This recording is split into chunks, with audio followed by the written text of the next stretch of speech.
أعوذ بالله السميع العليم من الشيطان الرجيم. بسم الله الرحمن الرحيم. الحمد لله رب العالمين وبه نستعين والصلاة والسلام على أشرف الأنبياء والمرسلين وعلى آله وصحبه أجمعين أما بعد.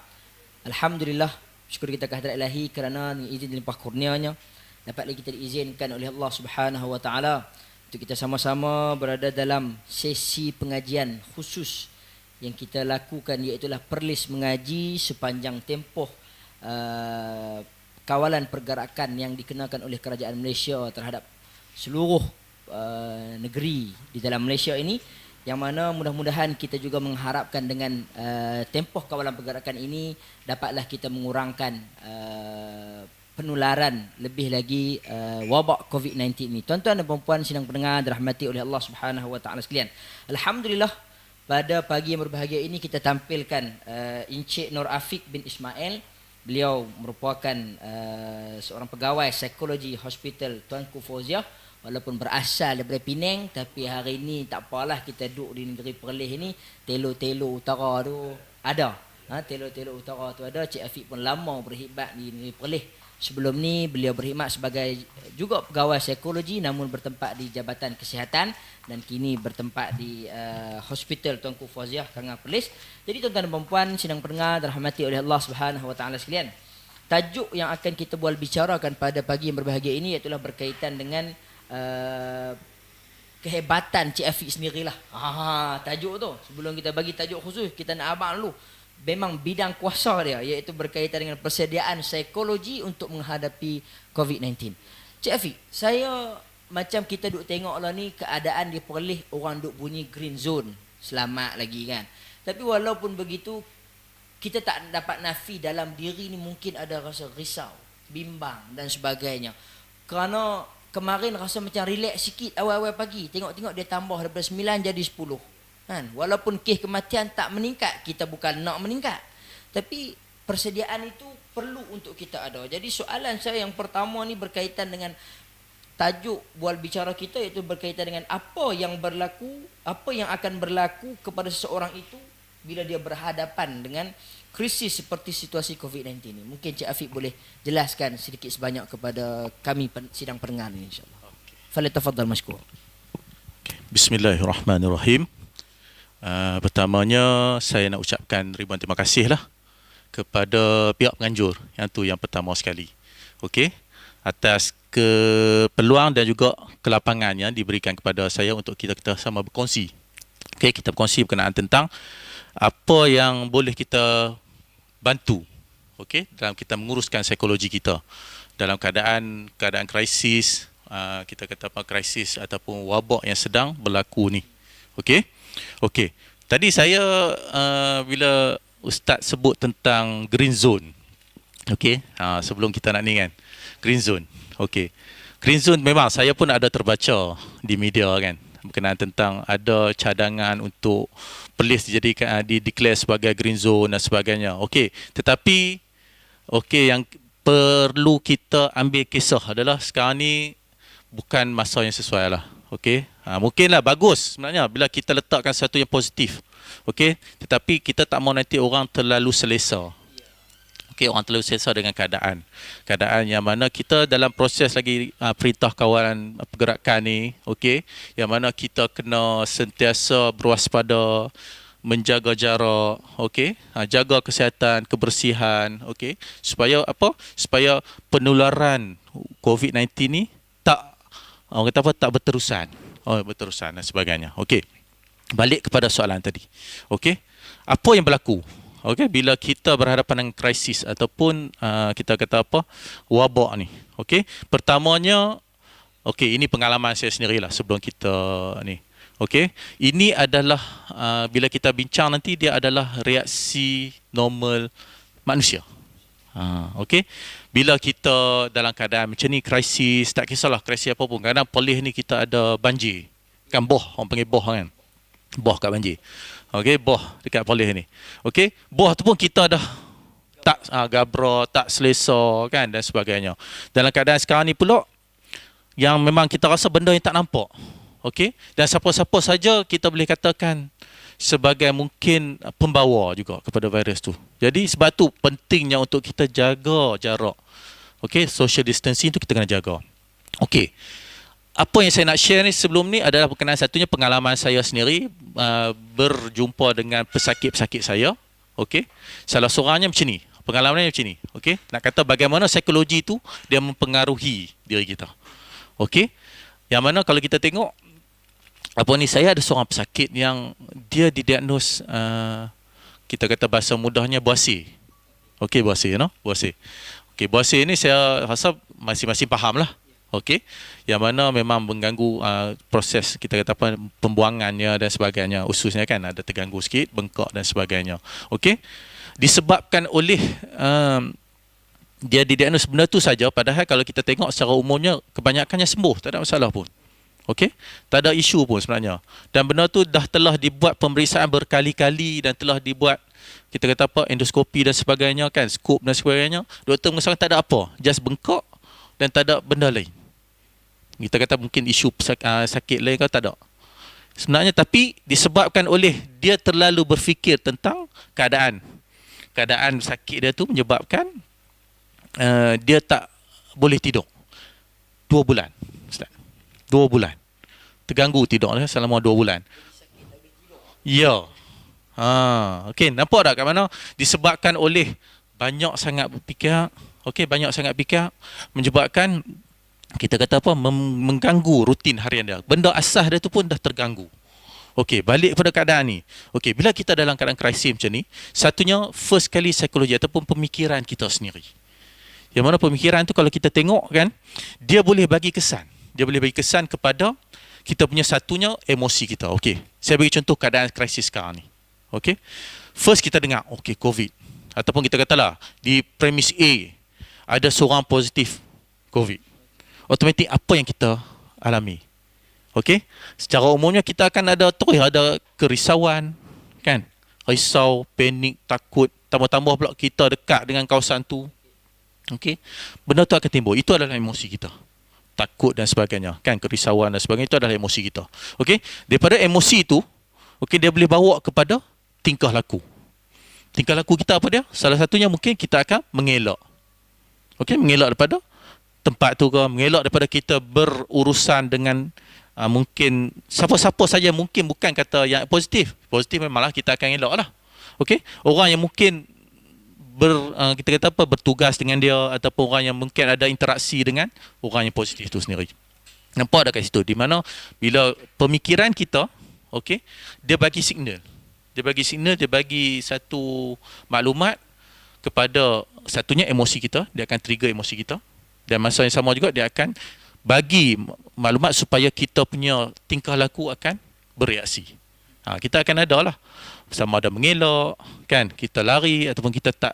Ni ada sampai satu tahap yang mana dia akan bagi kesan kepada, mungkin ada juga yang sampai tahap kalau kata kita sebagai mungkin ada yang penjawat awam, okey, ataupun pekerja lain lah, okey, menyebabkan mungkin dia sampai tahap okey tak mau pergi kerja disebabkan oleh dia takut bahaya kat situ. Yang tu kita katakan kadang peranan pemikiran ataupun psikologi kita untuk pastikan supaya yang mana ni emosi kita boleh terkawal, tingkah laku kita pun akan terkawal. Yang tu yang permulaannya kita kena identify dan kita kena cuba kawal dulu psikologi pemikiran kita supaya dia tak bagi kesan yang negatif kepada emosi dan juga tingkah laku kita. Yang tu yang sebagai permulaan kita kena ambil tahu, kita kena pastikan benda ni menjadi sebagai satu sebagai satu panduan, no? Kuatkan sini, saya suka guna analogi macam ni lah. Komputer kan, CPU tu kan, Central Processing Unit. Okey, kalau CPU tu okey, maksudnya dia punya keadaan CPU tu elok, RAM dia elok apa semua, kan? Macam mana fungsi komputer tu? Cantik lah kan? Cantik, laju apa semua elok, tak ada masalah. Tapi kalau CPU tu ada masalah, RAM rendah ke ataupun RAM tak bagus ke ataupun ada lah barang-barang dalam CPU tu yang terganggu, ya, mapi lah macam mana pun dia akan ganggu. Lepas tu saya guna analogi kita ni CPU kita lah. Kalau CPU kita okey, insyaAllah the whole outcome tu akan jadi okey, no? Itu sebagai permulaan lah yang saya rasa mungkin boleh kita ambil sebagai panduan, sebagai permulaan untuk perbincangan kita pada pagi ini, insyaAllah. Okay.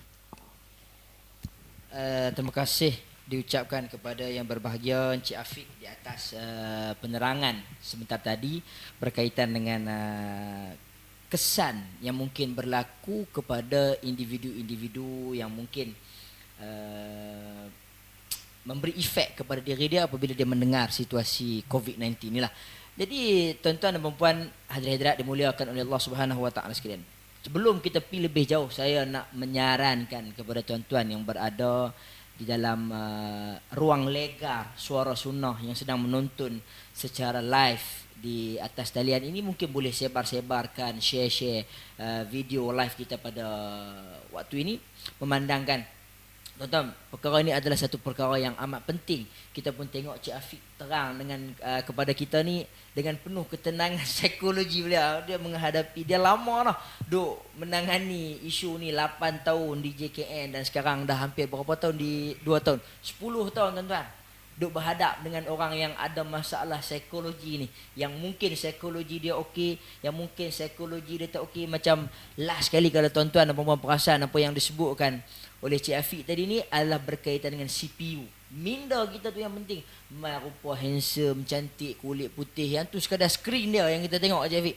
Tapi last sekali dalaman CPU, kalaulah kita tak berjaya nak kontrol emosi kita dengan lebih baik, maka perkara inilah yang akan memberi kesan dan impak bertindak kepada diri kita. Nak pergi kerja ke, tak mau pergi kerja ke, dia takut ke, dia stres, semua berada di situ Cik Afiq. Baik. Jadi tuan-tuan dan puan-puan yang pendengar dirahmati oleh Allah Subhanahu Wa Taala sekalian, kita go through kepada perkara yang kedua, iaitu berkaitan dengan kesan yang boleh berlaku kepada diri seseorang. Selepas tu kesan dia apa yang akan terjadi kepada diri orang ni? Dia makin teruk ke, dia down ke? Tadi ni kita dengar first case yang Cik Afiq bagi berkaitan dengan apa? Buas kan? Jadi kita nak tengok apa lagi kesan yang mungkin boleh berlaku lagi kepada diri seseorang tu. Falyatafadhal mashkur.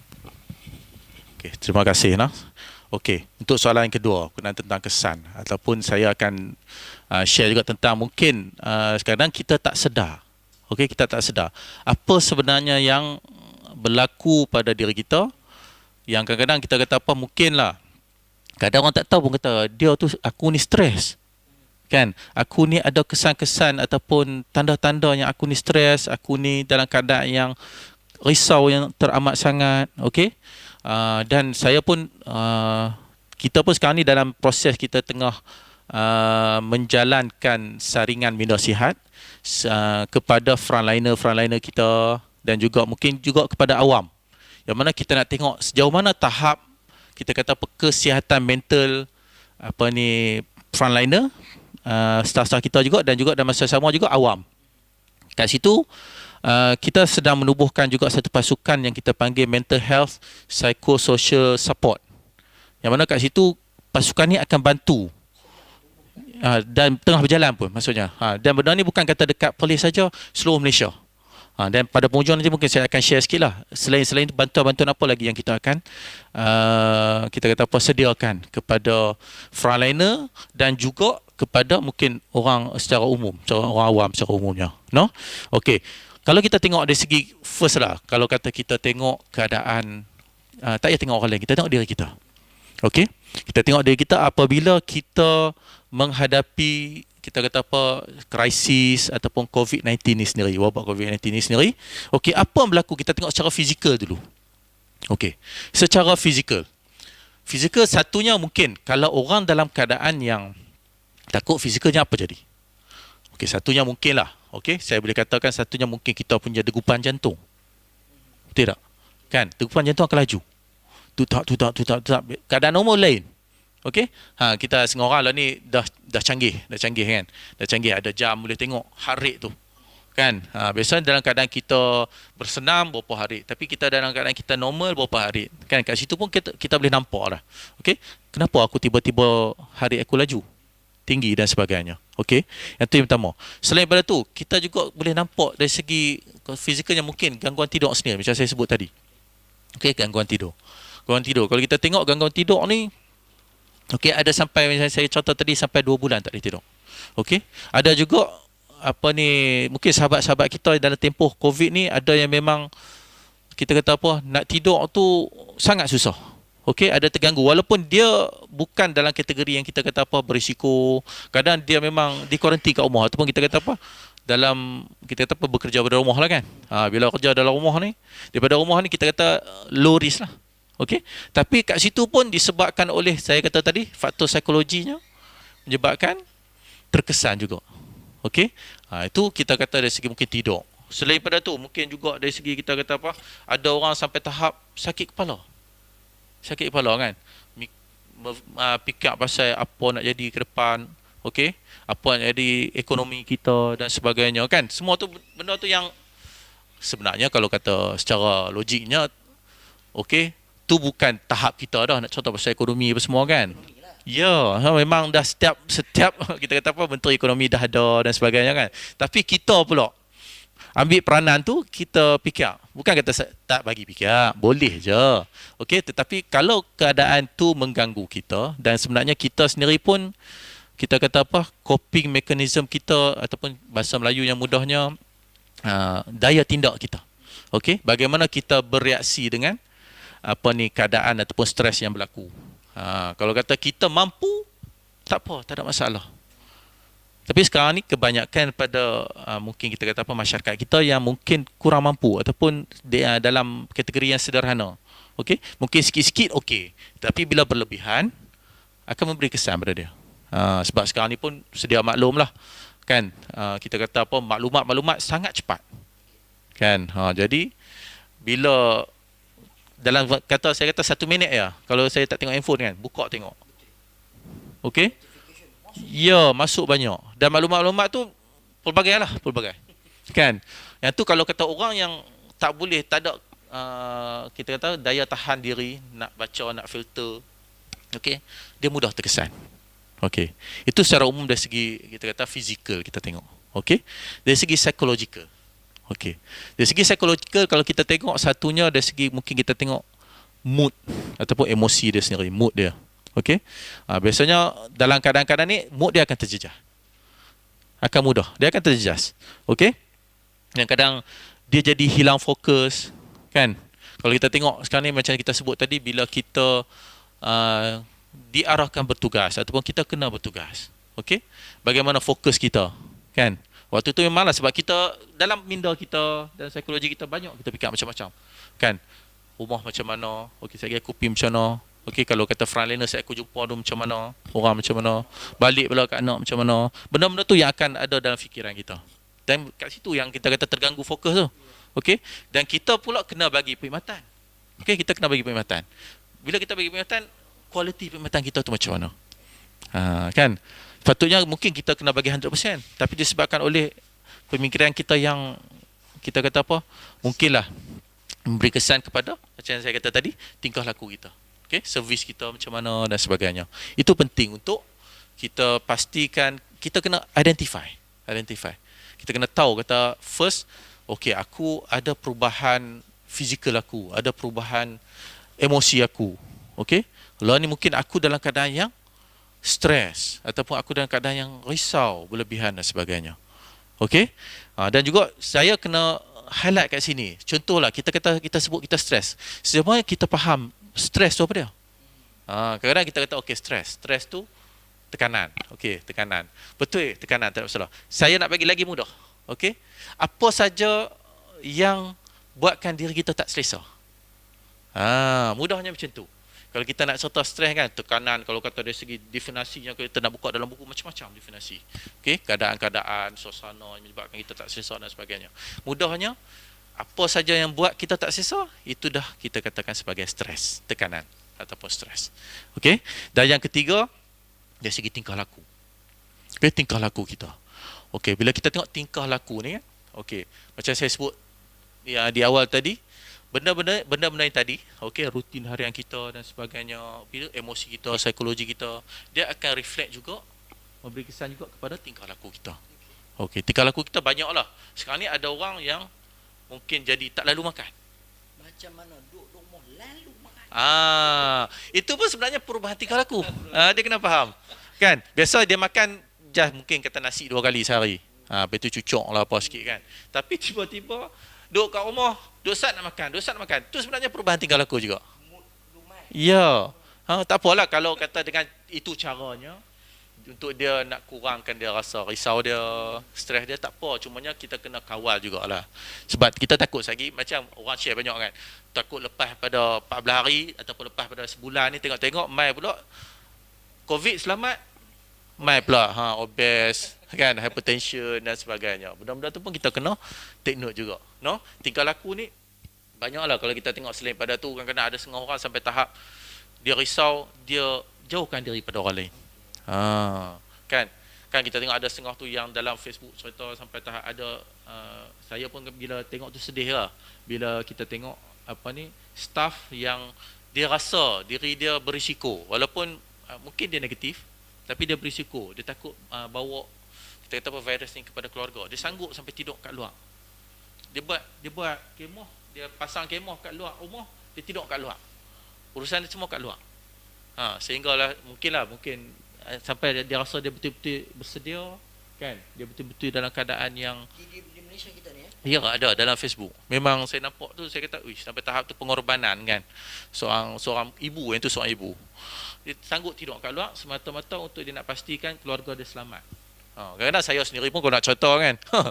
Biasalah kita balik rumah first kali memang anak-anak tahulah dia akan topor dengan kita lah. Tapi saya sebaik mungkin pastikan wife pegang, balik masuk mandi dulu, bersihkan diri dulu, baru lepas itu kita rasa yakin baru kita boleh berjumpa dengan anak. Walaupun memanglah secara umumnya mungkin risiko tu rendah, tapi tetap ada. Kan? Yang tu yang kita kata ada benda-benda yang kita kena tahu, kita kena faham, kita kena identify. Bila kita dalam keadaan-keadaan macam ni, okey, dari segi fizikalnya, kerana kita tak sedar pun benda ni. Kita rasa kita di tahap yang kita sebenarnya kita ada penolakan, kita denial. Kan kita tolak, kata kita tak terima, kata aku tak ada apa kot. Ada, memang akan ada orang macam tu. Dia kan aku tak ada apa kot, aku okey je. Tapi benda tu mengganggu kita. Kan? Kita akan mulalah.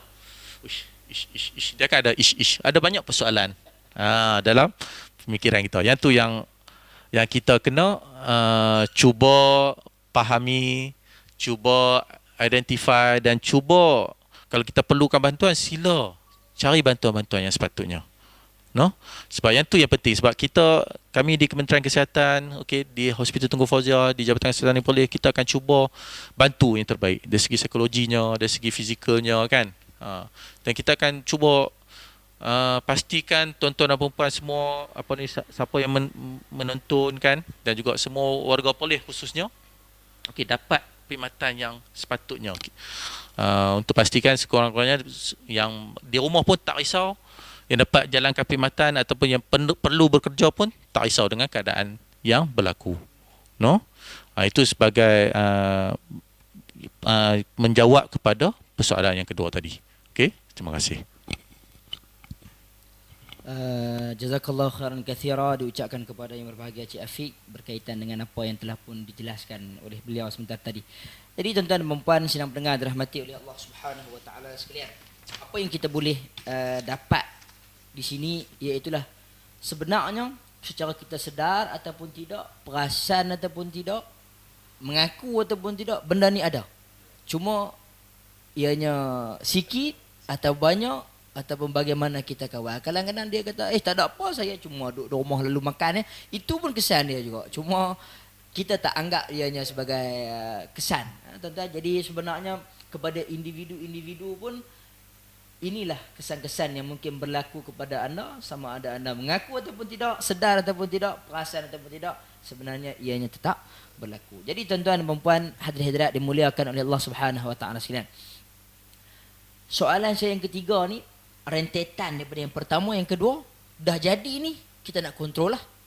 Kita nak kawal emosi kita. Kalau kita tanya ustaz-ustaz, mungkin dia kata baca Al-Quran. Kalau kita tanya asatizah, orang-orang yang bercakap di masjid, ala bizikrillah tatma'innal qulub, dia baca hadis segala macam. Saya pun boleh, bukan nak kata saya ustaz boleh baca. Tak apa, orang akan jawab macam tu. Mungkin kalau kita tanya Ustaz Amran yang kita bawa mai dari segi sukan, sport, dia kata mungkin kita bersenam dalam rumah. Kalau orang yang mungkin dia ni pengarah filem, dia kata juga kita tengok movie yang ramai lah. Jadi kita nak tanya kepada Cik Afiq selaku pegawai psikologi ni, untuk kita nak kawal emosi, kawal stres kita ni, apa yang kita nak kena buat? Mungkin Cik Afiq boleh terangkan sikit selain daripada itulah. Kalau ada tips-tips dia, falyatafaddal mashkura, dipersilakan. Okey, terima kasih. Okey, berkenaan tentang bagaimana kita nak urus sama ada stres kita, keadaan psikologi kita, emosi kita. Okey, tambah-tambah pula dalam keadaan sekarang ni yang krisis, yang banyaklah kita tengok lah ni perintah kawalan pergerakan pun dilanjutkan. Okey, dan juga benda ni memberi kesan yang saya rasa selain daripada psikologi, ekonomi pun ada kan dan sebagainya. Ya, barang dan sebagainya kan banyaklah. Okey, satunya lah. Okey, saya nak share hari ni tiga teknik yang asas yang saya rasa sekurang-kurangnya benda ni aplikatif. Kita kata apa, mampu dilaksanakan, mampu dibuat dan juga boleh membantu tuan-tuan dan puan yang mendengar. Okey, dan juga semualah warga Perlis secara khususnya dan juga semua yang di Malaysia mana yang mungkin mendengar siaran kita pada pagi ini. Yang pertama, okey, termnya kita panggil teknik grounding. Kalau dia bukan ground secara umumnya teknik asas lah, fundamental. Okey, asas.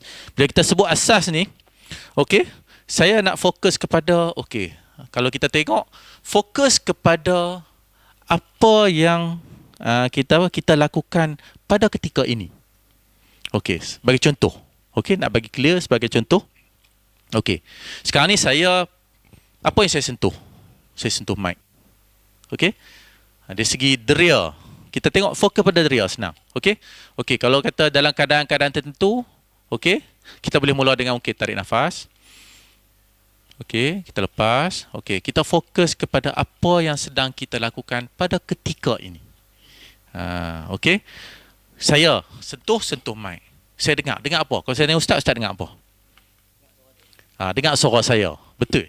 Okey, dengar suara saya pun dalam masa sama. Okey, law ni pun saya dengar juga bunyi aircon. Okey? Nampak tak? Kita fokus kepada situasi keadaan ketika ini. Keadaan ketika ini. Supaya apa? Satunya, kita dapat elak daripada kita fikir benda-benda yang sama yang ke depan, yang tadi kita cerita tadi kan tentang ekonomi, macam mana keadaan ekonomi kita, macam mana modum nanti barang tak ada ke apa ke semua kan. Benda-benda tu yang ke depan. Okey, benda tu yang akan memberi kesan pada kita. Sebenarnya kalau kita fikirkan pada ketika ini, okey, bau apa? Okey, bau wangi, mungkin bau disebabkan oleh ada perfume kat sini, ada orang pakai perfume ke dan sebagainya. Okey, dari segi apa lagi? Okey, dari segi mungkin apa yang dilihat. Okey, saya lihat apa? Okey, kamera ke? Okey, apa yang kita nampak pada ketika itu. Yang tu akan bantu untuk kita sebenarnya divertkan pemikiran kita kepada benda yang here and now. Sekarang. Okey, ketika ini. Okey, dengan cara tu kita dapat bantu untuk fokus balik pemikiran kita kepada on track. Lah ni. Aku masih lagi sihat. Aku masih lagi berfungsi. Aku masih lagi boleh laksanakan tugas aku. Okey? Daripada kita, benda yang lepas. Kan? Benda yang ke depan. Benda yang belum tentu lagi. Kita tak tahu lagi. Yang tu yang kita kena be prepared. Okey? Sekarang ni, macam saya kata, okey, fokus kepada keadaan ketika ini. Itu yang pertama. Okey? Saya harap boleh dapat gambaran apa yang saya sampaikan untuk teknik yang pertama ni, teknik grounding ataupun kita kata apa, teknik asas. Okey, kita fokus kepada keadaan ketika ini. Okey, yang kedua saya nak sentuh tentang teknik pernafasan.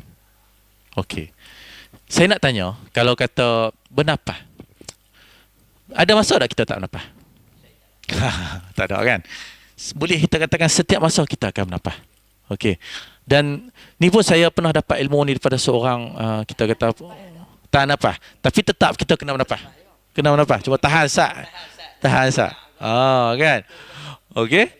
Tapi secara umumnya kita kena bernafas. Dan kita bernafas sedut hidung, lepas mulut. Betul tak? Kan? Sedut hidung, lepas mulut. Ada tak orang yang sedut mulut, lepas hidung? Terbalik, jarang lah. Mungkin kemungkinan ada, tapi jarang.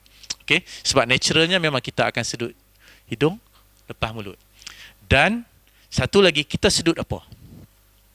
Oksigen, betul. Kita sedut oksigen, dan waktu kita lepas karbon dioksida. Yang mana oksigen tu badan kita perlu. Benda yang baik, benda yang positif, yang mana badan kita perlu. Dan kita lepaskan karbon dioksida. Karbon dioksida adalah badan kita tak perlu. Mungkin diperlukan oleh tumbuhan dan sebagainya. Kat situ nampak tak? Kat situ pun proses nampak tak? Kita sedut benda elok, benda yang baik, kita lepas benda yang tak bagus, tak baik, kan? Tuhan buat memang kita secara umum kat situ dah ada dah. Natural healing. Saya suka sebut penyembuhan secara semula jadi. Tuhan buat memang nafas tu bukan saja nafas. Satu memang nak hidup. Yang kedua kat situ nampak tak ada natural healing kat situ. Okey?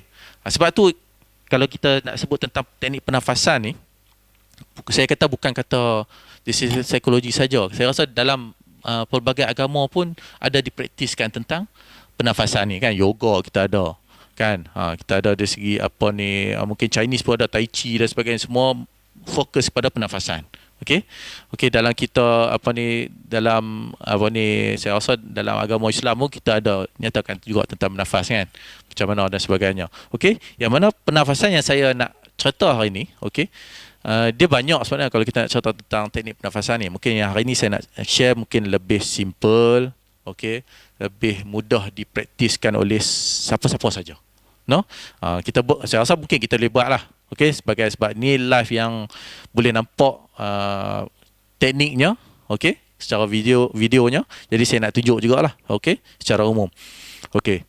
Pertamanya, okey, boleh buat dalam keadaan yang di rumah, okey, dalam sama ada secara duduk, diri dan sebagainya, nak tidur pun boleh buat, tak ada masalah. Okey. Pertama, kita tarik nafas perlahan-lahan. Okey, tarik nafas. Lepas. Okey. Pertama, bila kita tarik nafas tu, okey, setengah orang dia kata dia nak hold pernafasan. Mungkin dalam tahap pernafasan, mungkin dalam 3 saat ataupun 5 saat terpulang. Okey? Ada juga. Sebab itu mungkin kita nak cuba kawal pernafasan, boleh, tak ada masalah. Ada setengah orang dia tak mampu, dia nak bernafas biasa saja. Boleh. Just tarik nafas biasa, tarik nafas, lepas. Tarik nafas, lepas. Cuma yang saya nak ajak semua supaya kita tarik nafas, kita fokus kepada pernafasan kita. Dia akan sampai tahap macam tadi. Dia back to grounding tu, kita boleh dengar pernafasan kita. Kita boleh rasa pernafasan kita. Okey? Tarik nafas. Lepas. Tarik nafas. Lepas. Tarik nafas. Lepas. Sampai satu masa kita akan rasa, oh, nafas aku ni berasa macam panas, kadang panas-panas, suam-suam, kan. Kita dengar bunyi pernafasan kita, kan. Kat situ nampak tak? Bila kita cuba bernafas dengan cara lebih baik, dengan cara lebih tempo yang kita kata apa, jumlah yang bersesuaian, kadar yang bersesuaian, okey. Kat situ dia bantu sebenarnya. Okey.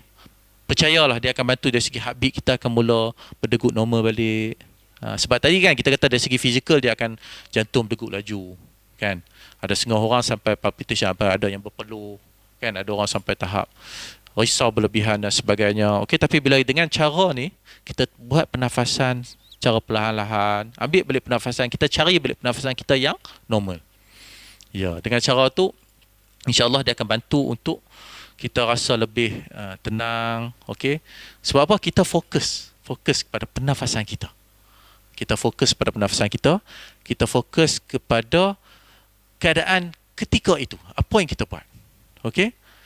Dan juga percaya, sebab benda ni saya pernah praktiskan kepada pasien saya juga, dan memang sangat powerful kalau kata betul-betul kita buat. Sangat-sangat membantu. Sebab ada pengalaman yang BP dia high pun dengan kuasa Allah jugalah, kan. Dengan bantuan pernafasan ni dia boleh reducekan BP tu dalam keadaan yang stabil, dan dia boleh teruskan prosedur-prosedur seterusnya lah. Benda-benda ni dari segi pain score, kalau kita tengok kat hospital memang kita sekarang ni berpraktiskan pain score, maksudnya skala kesakitan, Okey, skala kesakitan. Sebab apa? Kadang-kadang patient kita nak cuba ke arah pain free.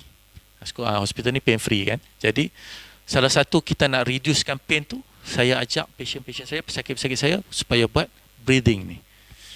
Supaya kita tak fokus kepada sakit tu sendiri. Kita fokus kepada keadaan tu, pernafasan kita sendiri.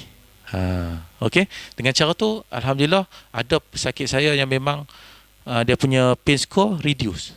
Daripada yang 8 turun sampai ke 5, 4. Okey, disebabkan oleh dia fokus kepada pernafasan itu sendiri. So saya memang mengajaklah salah satu selain pada grounding tadi, okey, buatlah pernafasan. Sebab kat rumah kita boleh buat kat mana-mana. Okey, kita boleh buat yang kat mana-mana pun untuk kita laksanakan teknik pernafasan ni. Okey, dan yang ketiga, satu lagi. Okey, yang ketiga, teknik urutan ataupun kita urutan. Okey, cumanya dalam keadaan lain ni kita tak ceritalah urut yang dekat Siam ke kan. Kan, dalam keadaan sekarang ni pun memang ada yang kalau kita cari dalam video-video kat YouTube dan sebagainya, ada yang urut kita minta bantuan daripada kawan dan sebagainya. Cuba dalam keadaan sekarang ni saya tak cadangkan lah, kita tak galakkan untuk bantuan ataupun sentuhan daripada apa ni, kita kata pasangan ataupun ni kan. Kita lebih kata kita cuba buat, ya, jarak kena jaga dan sebagainya. Jadi kita buat secara yang sendiri punya. Okey, yang kita panggil atau progressive muscle relaxation. Okey, yang mana bila kita dalam keadaan-keadaan yang mungkin kita stres, emosi kita terganggu dan sebagainya, okey, dia memang akan bagi kesan secara fizikal. Perasaannya contohlah, kalau kata kita ambil contoh emosi positif. Kita contoh positif lah kan. Okey, positif. Bila kita dalam keadaan gembira, apa yang fizikal kita akan respon? Satunya, saya boleh katakan mungkin kita senyum lah. Kita akan senyum. Muka kita akan berubah. Rasa ceria, ya kan? Okey. Kalau kita takut, ada physical changes tak? Mesti ada. Kan? Mesti ada. Maksudnya mungkin kita berdebar. Ada setengah orang tangan berpeluh. Kan? Getak dan sebagainya. Yang tu yang kita kata ada berlaku. Akan ada kesan-kesan fizikal. Yang mana kat situ, kerana stres kadang dia akan jadi rasa macam tegang dekat kat leher kita kan, kat bau kita akan rasa tegang dan sebagainya. Yang tu penting untuk kita cuba laksanakan muscle relaxation ni. Dia simple saja. Okey, saya nak share secara ringkas sajalah. Okey, secara ringkas. Satunya dia boleh mula dengan muka. Macam mana kita nak buat regangan muka? Okey, muka. Kalau kita nak tengok satunya mungkinlah kalau kita nak elakkan sentuhan. Okey, sebab muka pun tempat kawasan-kawasan kita kata T-spot ni tempat yang berisiko jugalah, kita tak tahu. Kalau kata kita dah confirm tangan kita bersih, okeylah mungkin kita boleh sentuh. Tetapi secara umumnya kita tak digalakkan untuk ada sentuhan. Okey. Jadi untuk kita nak buat senaman muka, salah satunya, pernah tak kita makan benda yang masam? Kan bila kita makan masam, muka macam mana? Kan kita akan rasa muka macam kerut tu. Kerut macam kita nak kecutkan muka kita tu. Okey? Teknik untuk muka salah satunya kita buat macam tu. Okey? Kecutkan muka. Itu kita release. Semudah itu. Kecut. Macam kita rasa makan benda yang masam tu. Kita release. Dan memang nampak macam pelik tapi tak apa. Ini sebenarnya salah satu cara. Ya, exercise muka. Okey? Kita nak pastikan mungkin otot-otot kat muka ni lebih tegang, release. Tegang, release. Itu tujuannya. Okey. Itu dari segi muka. Saya pergi sebaringkah lah kan. Okey. Yang kedua, mungkin bahu kita. Kita turun ke bahu. Okey. Bahu. Bahu kita akan rasa macam tegang. Okey. Salah satu kita boleh buat adalah kita angkat bahu. Kita stretchkan otot kat bahu ni. Okey. Kita ibaratkan kita nak capai telinga kita. Bahu kita nak capai telinga kita. Stretch. Lepas tu kita release. Okey. Stretch. Regangkan. Lepas tu kita release. Kita regangkan. Tegangkan. Lepas tu kita release. Dari segi jumlah tu saya serah kepada masing-masing lah. Mungkin orang perlu, setengah tu perlu sampai 7, 10 kan. Usahakanlah ulang. Sehingga kita rasa, badan kita rasa selesa dan lebih bersedia lah untuk kita nak teruskan ni. Okey, seterusnya daripada bawah kita turun ke tangan. Okey, tangan macam-macam lah. Ada setengah tu kita boleh tegakkan tangan. Okey. Kita just macam kita nak genggam. Mungkin kalau setengah tu dia ada stress ball kan. Ada bola yang kita boleh genggam, ada benda yang kita boleh tekan ataupun bicit. Okey. Boleh stretch. Kenapa bila kita stretch ni? Okey, nampak dah dia akan ada, kita tegangkan otot-otot kita ni sehingga sampai tahap ke bahu juga. Kan? Okey, kita tegangkan, terlepas pelan-pelan. Terpulang lah. Setengah orang nak buat kat atas pun boleh sebab dia akan asal ni kan. Terpulang. Okey. Tegangkan, release. Tegangkan, release. Macam saya kata, jumlah terpulang atas keperluan masing-masing. No?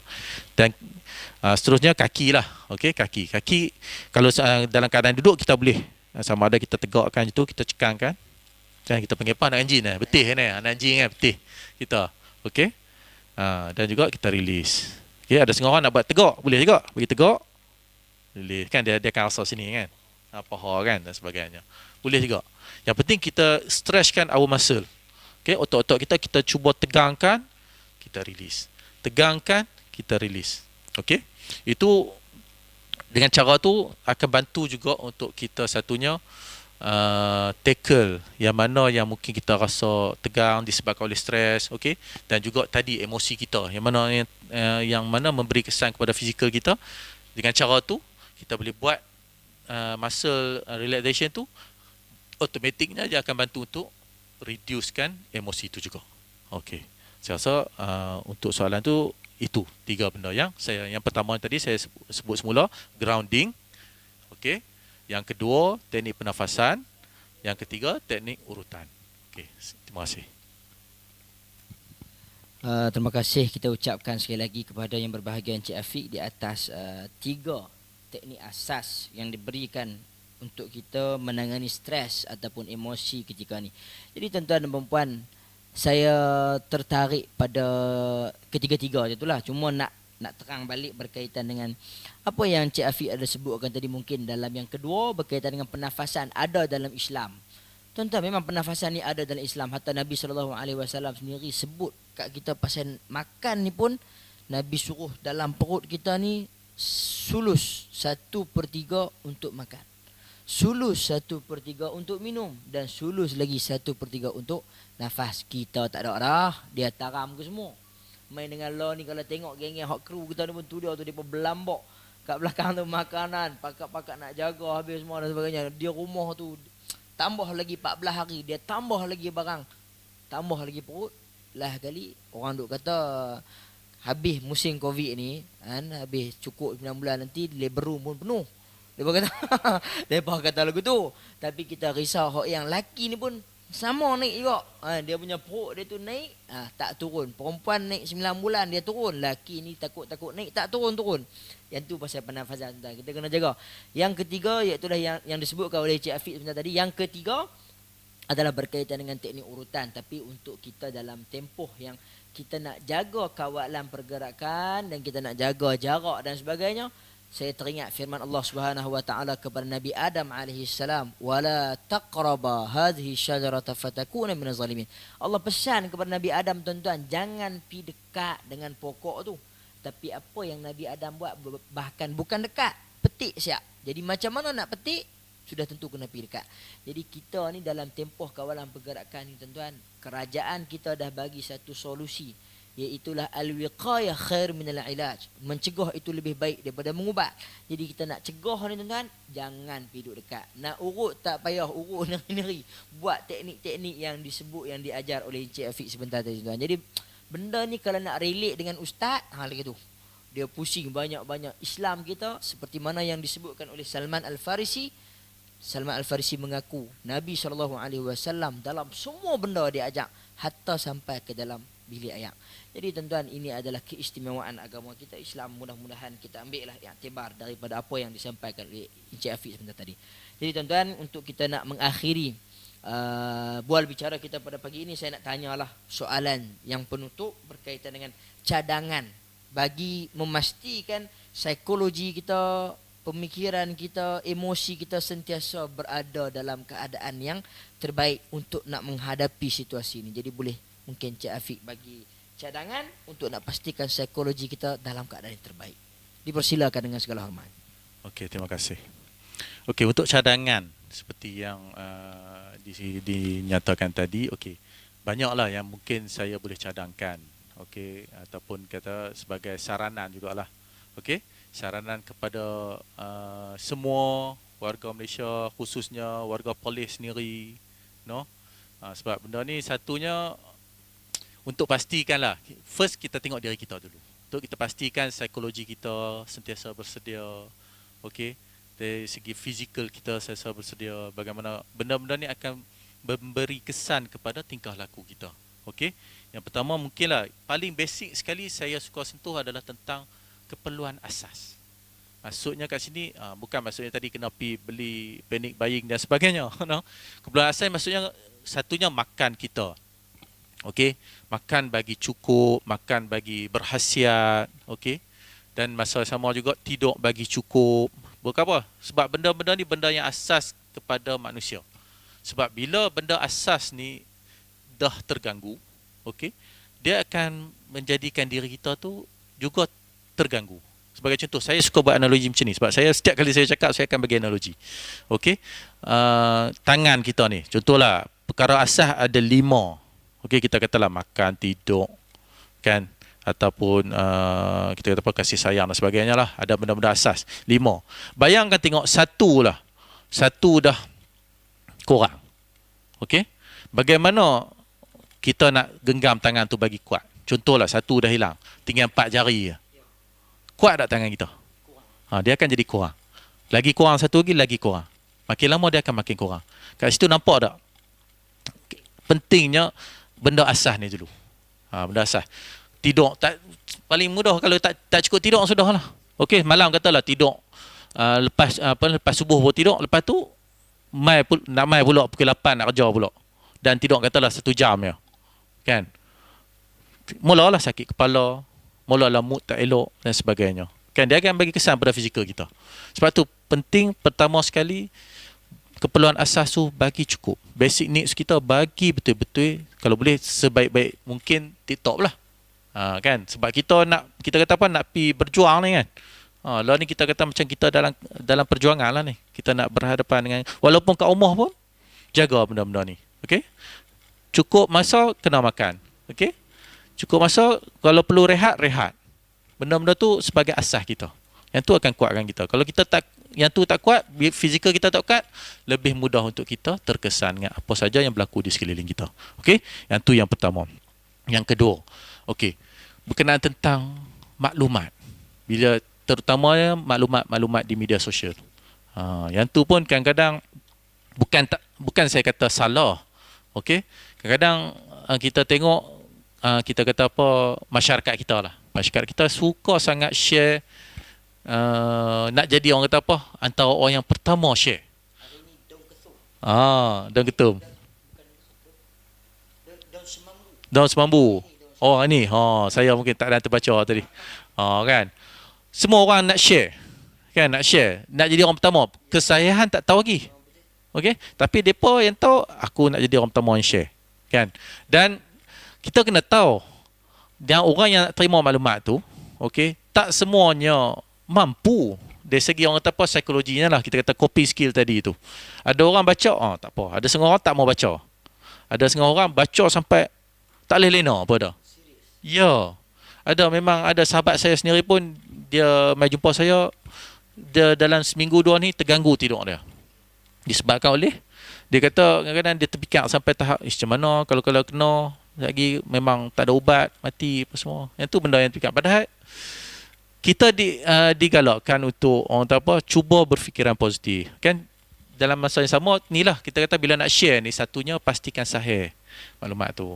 Kan, maklumat tu kan saya dapat daripada sumber-sumber yang betul, daripada MKN, daripada KKM sendiri. Okey, benda-benda tu penting untuk kita nak pastikan maklumat tu sahih dan benda tu bagi kesan yang positif kepada orang yang terima. Dan saya suka bila kata daripada kita share maklumat-maklumat yang mungkinlah setengah orang bagi kesan. Contohlah, dari segi kematian, kan? Orang contoh 19 kematian dan sebagainya. Betul, kita kena tahu juga. Maklumat tu kita kena tahu. Tapi why not kita cerita juga tentang orang yang sembuh. Berapa yang sembuh? Kan? Berapa yang sembuh? Sebab benda-benda tu akan bagi satu motivasi, semangat kepada orang yang mungkin orang kata mungkin sedang menghadapi ataupun bakal menghadapi persediaan mereka, kan? Saya suka bila saya ada terbaca satu ni tentang satu post lah, yang mana saya tengok geng-geng tabligh dekat Sarawak ke, saya tak pasti, yang mana semua negatif dan semua mengucapkan terima kasih dan sebagainya lah. Mereka share kata mereka selamat. Nampak tak? Kat situ nampak tak? Sebenarnya nak tunjukkan kata ada juga mesej-mesej positif yang kita boleh share kepada semua lah, kita katakan. Selain daripada kita just share benda-benda yang mungkin bagi kesan menyebabkan orang panik, okay, down dan sebagainya. Sebab kemampuan setiap orang berbeza. Yang tu kita kena tengok. No? Selain daripada tu juga, mungkin jugalah saya boleh kata dalam tempoh krisis dan tempoh keadaan semasa ni, cuba elakkan kita bersendirian. Bukan saya kata suruh nak kena berkepit, tak. Maksud saya, bila kita ada keperluan untuk kita nak share, okay, carilah sesiapa yang mungkin boleh. Sebab macam saya kata kami dekat Kementerian Kesihatan, kita sediakan pasukan yang boleh membantu dari segi mental health punya isu, kan. Selain daripada itu, saya rasa di peringkat luar pun saya rasa ada banyak lagi agensi-agensi yang cuba membantu, sekurangnya memberi sokongan psikologi, sokongan emosi kepada masyarakat dan sebagainya. Okey, benda ni kita jangan bila kita dalam keadaan kita risau, kita takut, kita duduk sorang-sorang, kita simpan benda tu sorang-sorang. Benda tu kita kena share, kena expresskan emosi kita. Bila kita share, percayalah, beban emosi tu sedikit sebanyak akan berkurang. Dia akan bantu kita untuk kita lebih bertenang, kita lebih relax, kan, dan kita dapat berfungsi dengan lebih baik. Okey. Selain pada tu jugalah, macam Ustaz kata tadi, betul lah, kerohanian. Okey, tak kisahlah, terutamanya kita umat Islam sendiri, okey, dalam tempoh masa ni kerohanian kena kita tingkatkan. Okey, yang tu yang sebagai orang kata apa, kita punya spiritual element, kan, yang mungkin boleh bantu untuk kita kuat. Sebab benda tu benda dalaman kita.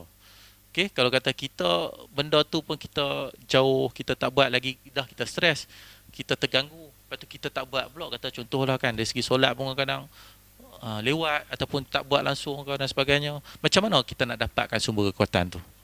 Kan? Itu antaranya yang saya rasa kita kena take note lah, kita kena ambil perhatian benda ni, supaya benda-benda ni menjadi sebagai peringatan, panduan kepada semua lah, okey, termasuk diri saya sendiri, supaya kita boleh mengharungi krisis ataupun kejadian wabak yang sedang melanda negara kita ni. No? Tu boleh tak saya nak share sikit tentang saluran bantuan apa semua, no? Boleh, no? Okey, untuk makluman semua lah, okey. Kita terutama di Kementerian Kesihatan Malaysia, kita ada menubuhkan pasukan mental health and psychosocial support, singkatannya MHPSS, di setiap negeri. Setiap negeri semua ada. No, yang dianggotai oleh pegawai psikologi dan juga pakar-pakar psikiatrik daripada seluruh negara, daripada seluruh hospital yang ada. No, tujuan apa? Sepatutnya kita nak membantu frontliner dan juga orang awam. Okey, dalam kita nak bagi sokongan emosi, sokongan psikologi, sokongan yang kita rasa kita mampu bantu dalam keadaan semasa ni. No, yang tu yang pertama. Selain daripada itu juga, kami sendiri, dia Persatuan Profesional Psikologi KKM, kita juga ada buat satu, kita panggil Telegram channel, yang mana kat situ kita sentiasa update dengan maklumat-maklumat untuk bagi sokongan psikologi dan emosi kepada semua. Maksudnya kat situ boleh join, boleh buka Telegram. Siapa yang ada Telegram, buka Telegram, search tengok psikologi dan COVID. Psikologi dan COVID, akan ada channel, boleh join kat situ. Memang kita ada infografik yang pelbagai daripada seluruh negara yang kita share benda-benda tu, dan juga ada kemahiran-kemahiran, teknik-teknik yang boleh digunakan untuk bantu diri ataupun ahli keluarga. Yang tu yang kita sedang usaha dan telah usahakan. Ada juga banyaklah bahan-bahan yang saya tengok boleh membantu masyarakat dan juga boleh membantu frontliner kita juga. Okey. Selain daripada itu juga KKM dengan kerjasama Mercy Malaysia juga ada menyediakan talian sokongan psikososial. Nombor talian dia 03 93 03 2935 9935. Benda ni 7 hari seminggu pukul 8 sampai pukul 5 petang. Okey, yang ni KKM dengan kerjasama Mercy Malaysia. Okey. Bila-bila masa dan tempoh 8 sampai pukul 5 tu boleh call untuk nak dapatkan bantuan psikologi. Okey, kalau kata nak share apa-apa, okey, nak dapat sokongan dan sebagainya, boleh call. Dan juga melalui Kementerian Pembangunan Wanita kita ada juga talian kasih lah 15999. Yang ni 24 jam. Maksudnya siapa-siapa boleh call, okey, khas untuk sokongan psikologi berkenaan tentang COVID ni. Dan saya rasa banyak lagi lah, saya rasa kalau kita tengok dekat sekarang ni pun dah makin banyak kita kata apa, Perkama sendiri pun sedang gerakkan pegawai-pegawai psikologi untuk kita nak tambah baik lagi perkhidmatan yang kita ada. Okey, saya rasa sikit sebanyak dapat membantu memberi sokongan psikologi dan emosi kepada masyarakat, khususnya kepada frontliner yang sedang bertugas dan menjalankan inilah tanggungjawab pada ketika ini. No, saya rasa itu antaranya lah yang saya share. Mungkin banyak lagi, tapi sedikit sebanyak saya rasa dapat membantu memberi penerangan dan juga saluran kepada masyarakat semualah berkenaan tentang apa yang kita sedang usahakan. Terima kasih. Sekian.